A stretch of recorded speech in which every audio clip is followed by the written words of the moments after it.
guys, Chef Marco Nicoli here. Thrilled to have you back in the kitchen today. We're gonna do a very simple recipe today that can elevate the center of your plate, meaning the protein in whatever dish you're cooking. So today we're gonna do a Gorgonzola butter, which is really great with red meat, like a sirloin, maybe a more fatty cut to bring moisture into that meat. It's also great for chicken or duck or lamb. And you can change the ingredients very simply. So we'll go ahead and get started. I'm gonna run through the ingredient list. So we have a cup of softened butter, about a half a cup of Gorgonzola fresh, that minced paste of garlic that I love so much, I have in my fridge kind of ready to go. We're gonna use a smoked cherry wood salt today, which is maybe a recipe we could cover on another day. Really great, adds flavor, adds a little bit of smokiness. And then this is a shallot oil. I've made this in the past. It's a little bit of a process, so I just buy at the grocery store. They sell a really good Japanese shallot oil. And then cracked pepper. So we're gonna go ahead and we're gonna mix it all in the KitchenAid. So all I wanna do is grab a whisk or a spatula. We're gonna put the softened butter in first. If it gets a little bit melted, it's not the end of the world. And I just do it in the microwave. Or you can leave it out if you're thinking ahead and just let it get soft. We're gonna go ahead and add this Gorgonzola. Gorgonzola is a strong cheese, but I love it with red meat because it holds its own. But if you wanted to sub it out for like a cheddar, you could do that. Like a goat cheese. I really like goat cheese. And then that garlic. So we're gonna go ahead and add that garlic. I love my Edge kitchen because everything's so close. I have this extended counter that allows me to use my KitchenAid, but the sink's close enough that all my dishes can go straight in there. And I'm not running around like crazy, which is really nice for a chef. We're gonna go ahead and mix that on a low temp or a low speed at first, and then kind of raise it up as we go. And what we're looking for is just all the ingredients to come together.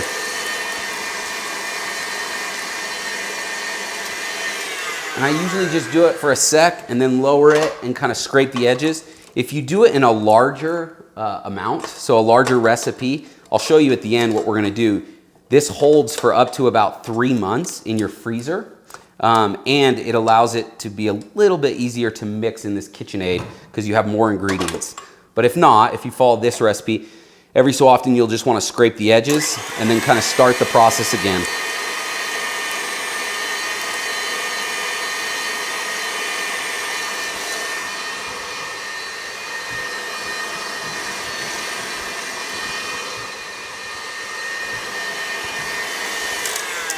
Okay, one more time of scraping, and then we're gonna add the rest of the ingredients at this point.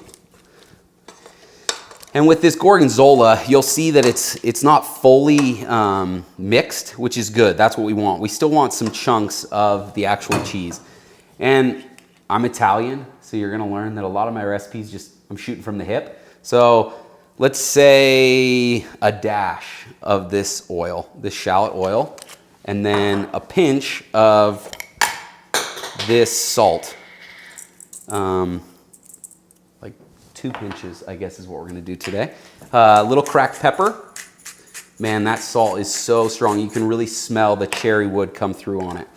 And then we'll raise it and just mix it just a little bit longer on high.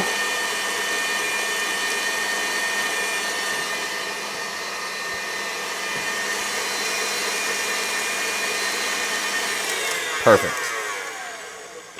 Okay, we're gonna go ahead and take that out, and then I'll show you what you're looking for. It's kind of it keeps its peaks. A lot of terms in commercial kitchens is a peaked butter like that. So that is completely finished. The last step is what we're gonna cover next. So we have it in here. All we're gonna do is scrape it off the mixing bowl, and I've tore off a piece of plastic wrap. You can, if you're gonna keep it for up to 3 months in the freezer, I do a double layer of plastic wrap, but because I'm gonna use it right away, I'm just gonna do 1 layer of plastic wrap. And the reason you would do 2 is just to protect it from the, the freezer and getting freezer burnt.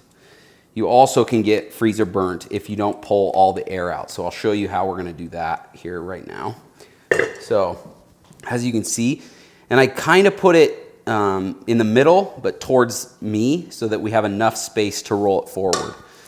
What we're gonna do here is take this edge and roll it up and then pinch this back like this, working it up, up, up. And you wanna do it like that so that you don't have a seam of plastic wrap through your compound butter.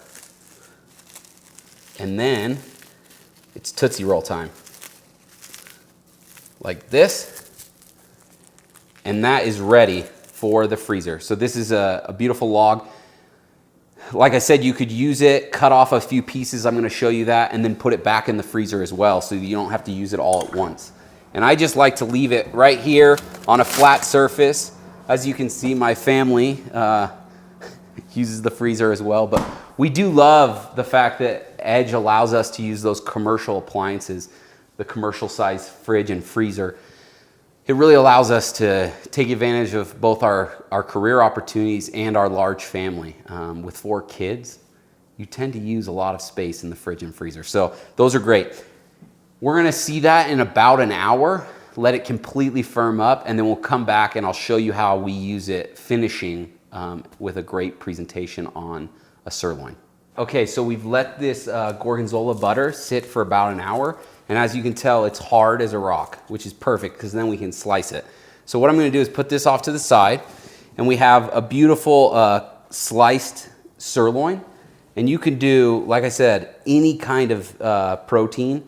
And I like slicing it because then the butter that we made, the compound butter, really kind of melts into the steak and develops flavor all the way through the cut.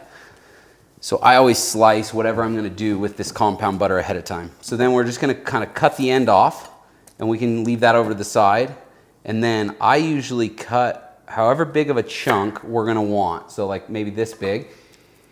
And this can go back in. We'll have to wrap the end, but we can just unwheel this. Remember what I was telling you about how you fold the plastic wrap so that there's none in the center. You have this perfect round shape still. We're gonna go ahead and put that in there. Sorry, you're gonna see that I wash my hands a lot because I love to keep my hands super clean, and I love using my hands. As an Italian, I use my hands for everything. So we're gonna go ahead and just slice this butter pretty thin, and it's really easy to do because it's so hard from sitting in the freezer. And we're just gonna make little discs that we can just put right on top. And now that this is whipped, it's actually really, really creamy, and there's cheese developed into it all the way through.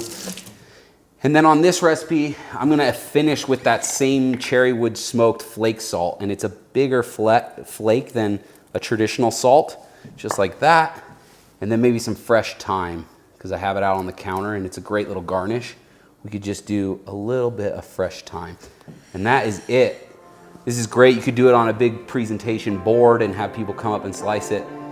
And it's just a great condiment for any center of the plate item. So happy cooking, guys. Thrilled to have you. Thanks for watching, and enjoy cooking.